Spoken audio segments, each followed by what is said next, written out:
Hi, my name is Jeff, and welcome to my workshop, and welcome back to my channel. Today we are going to be starting a project to repaint these locomotives for my train club. These will be painted in our Arlington Valley scheme, which will be a red and gray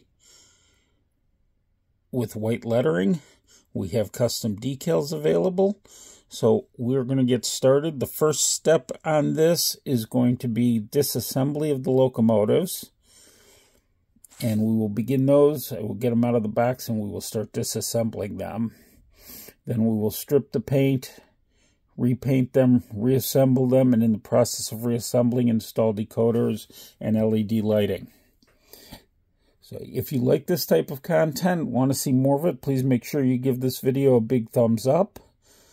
Also, make sure you subscribe and turn on notifications so you don't miss any updates to my channel.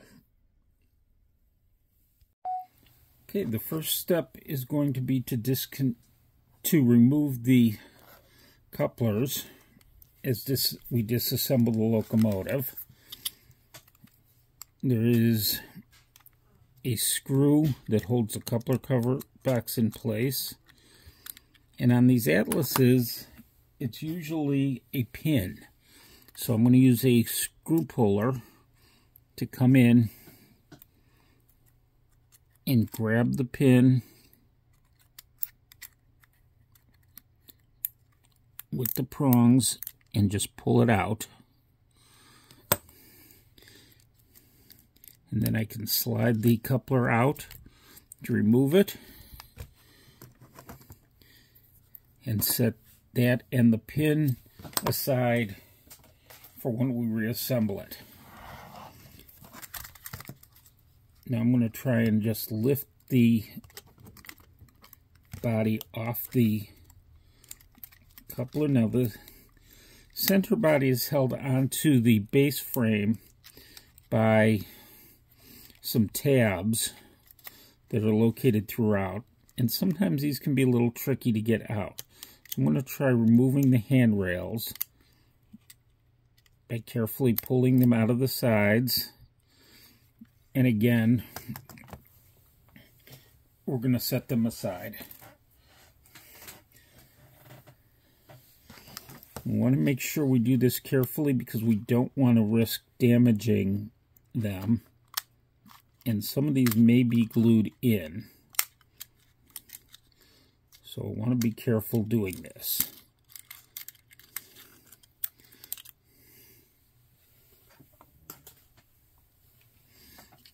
On the ends, again, the sides can come out.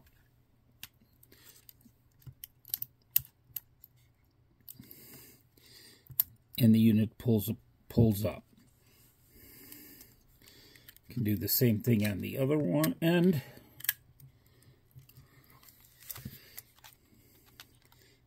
And on this side.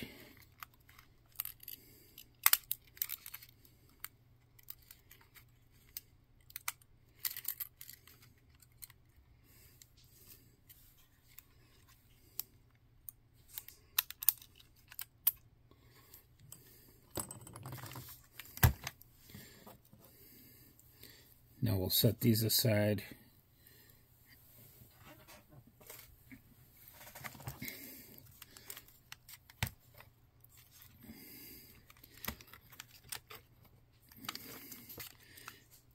If we squeeze carefully,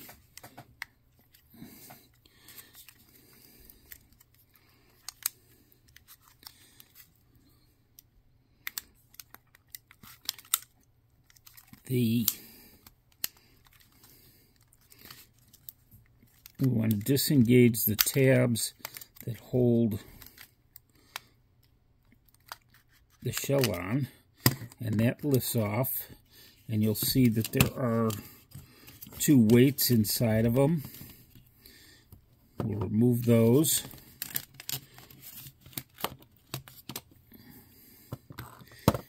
And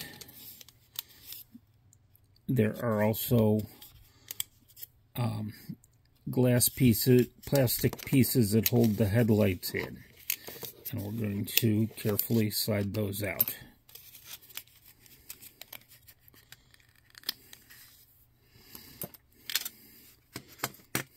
And now the walkways slide right off, and the locomotive is disassembled into its sub-assemblies, ready to have the paint stripped.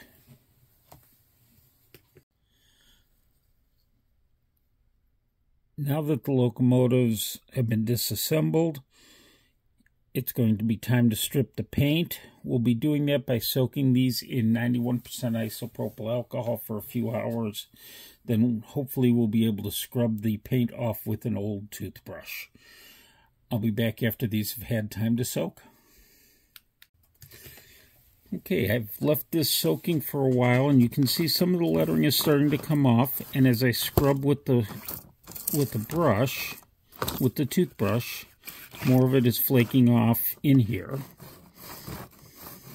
This is the isopropyl alcohol. We can scrub off the numberings coming off.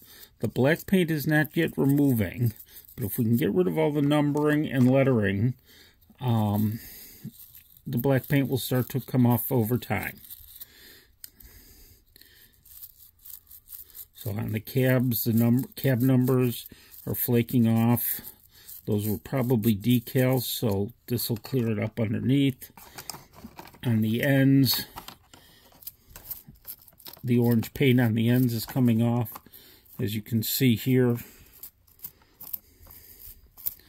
getting us down to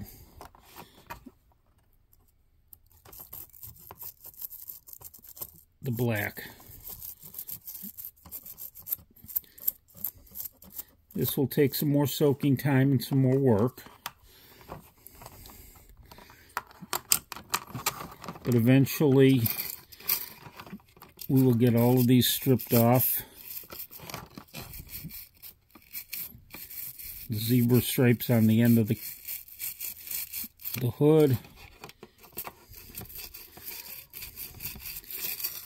And all the lettering.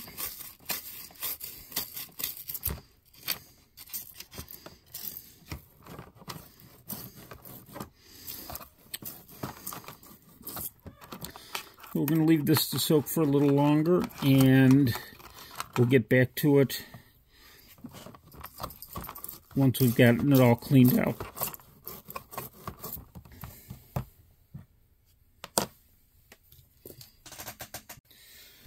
Okay, I've let this soak overnight, and I started doing some scrubbing on these to see where we stand. And the paint's starting to come off on the body shells, as you can see. The top's getting in good shape, getting there. But these are still going to take some more time and some more scrubbing to get completely clean.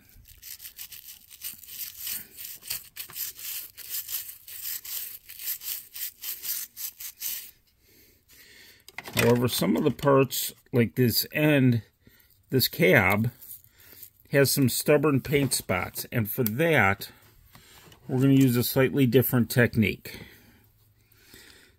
Some parts, like this cab, have some stubborn parts on it, and we're going to use a different technique because the toothbrush just isn't getting more of it off. So we're going to use a toothpick and scrape at it to loosen the paint in some of these hard to reach areas.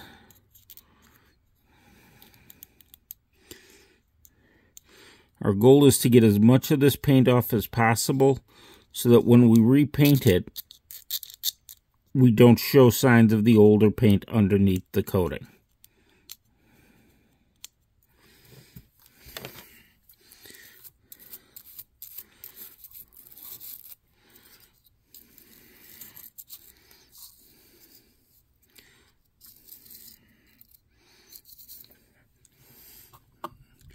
When the part's clean, got the paint removed, we're going to wash it in soapy water and set it aside to air dry. And I'm just going to use dish soap. I like Dawn brand, but any brand of dish soap, mild dish soap will work.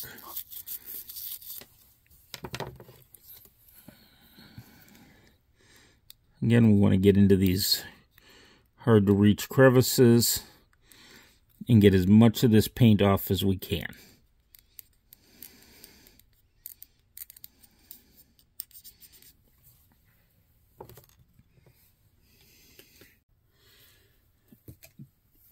As day 3 of the paint stripping process begins, I replaced the alcohol last night in here with clean, and have let these soak another night.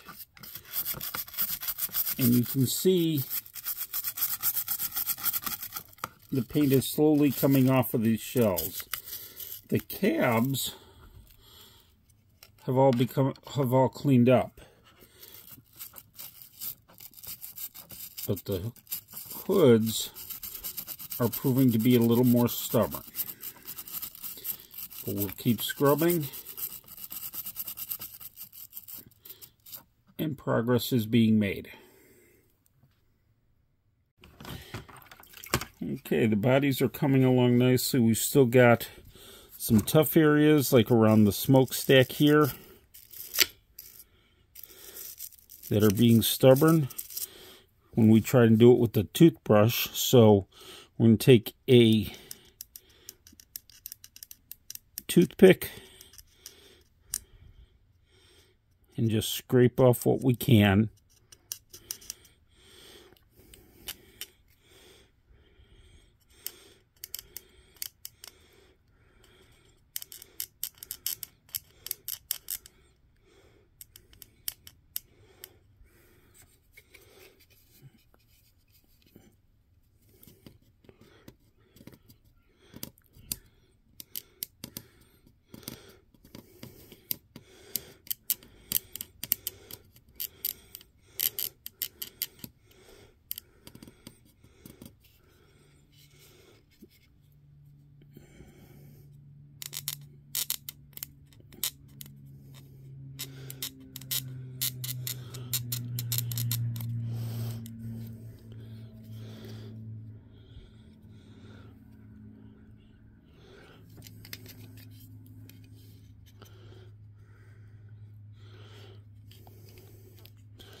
And with that, we're going to call the hoods done.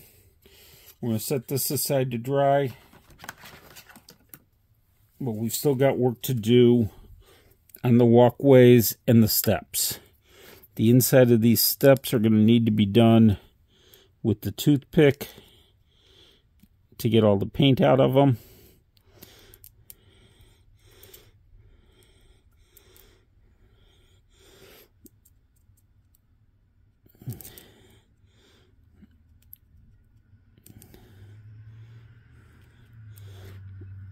And get these cleaned up.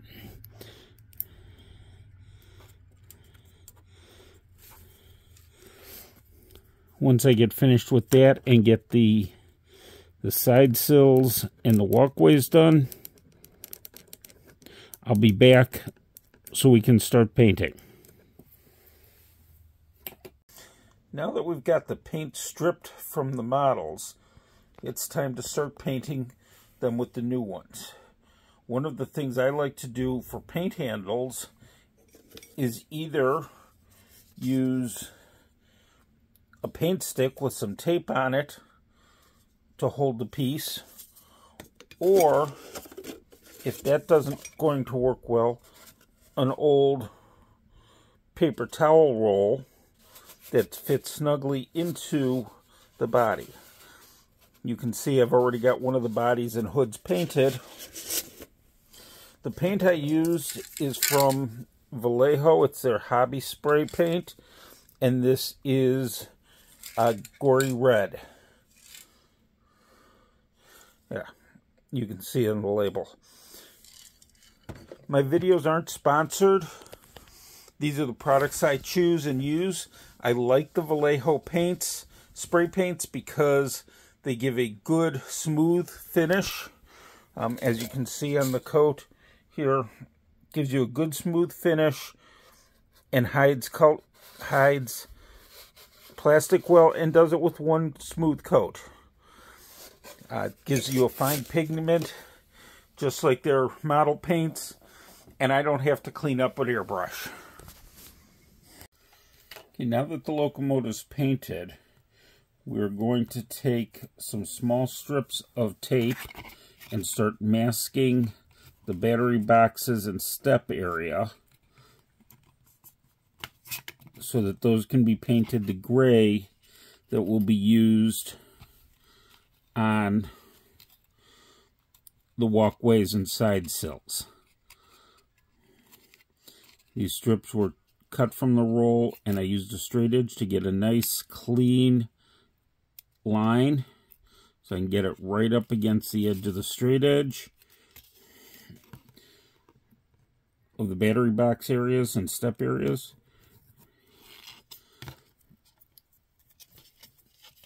And as you can see,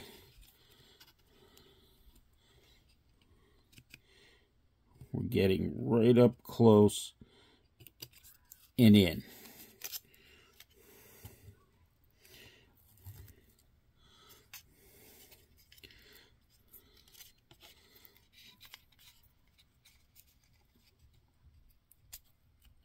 Once we get this initial layer of tape on, we're going to take a toothpick and burnish it into at the edges along that what will be the paint line, so we don't get any paint bleed when we add the gray paint over it. We'll get this side done, and then we'll wrap the whole thing in painter's tape so it looks like this when it's done, and then we'll take these outside and paint them. Okay, with the gloss coat on, it's time to start decaling. I'm going to start with the numbers. I've cut them all out. As you can see, they're very small. And since it's white on a light blue, it's hard to see, but we're going to dip them in distilled water for 10 seconds.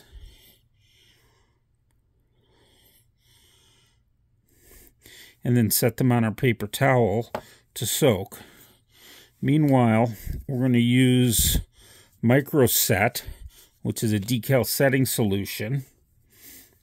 And we're going to apply it to the side of in this case, the side of the cab.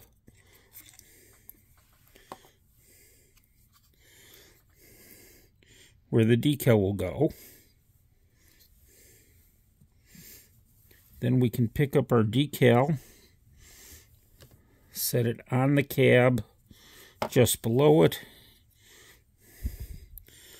and using a toothpick,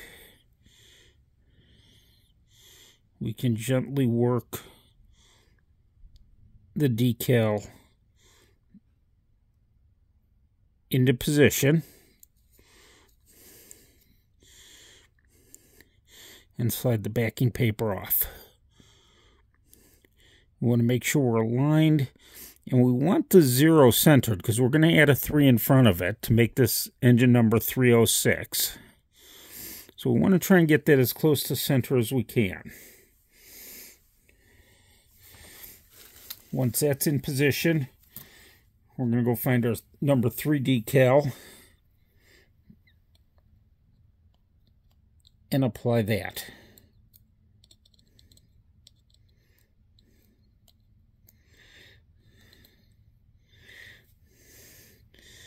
I've pre-cut them, and I have them sitting in a top of a pill bottle lid that's turned upside down to make it easier to find them.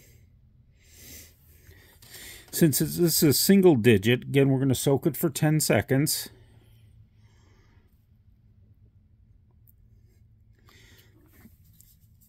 And then I'm just going to set it in place on the model, just below where I want it to be, and apply a drop of the Microset.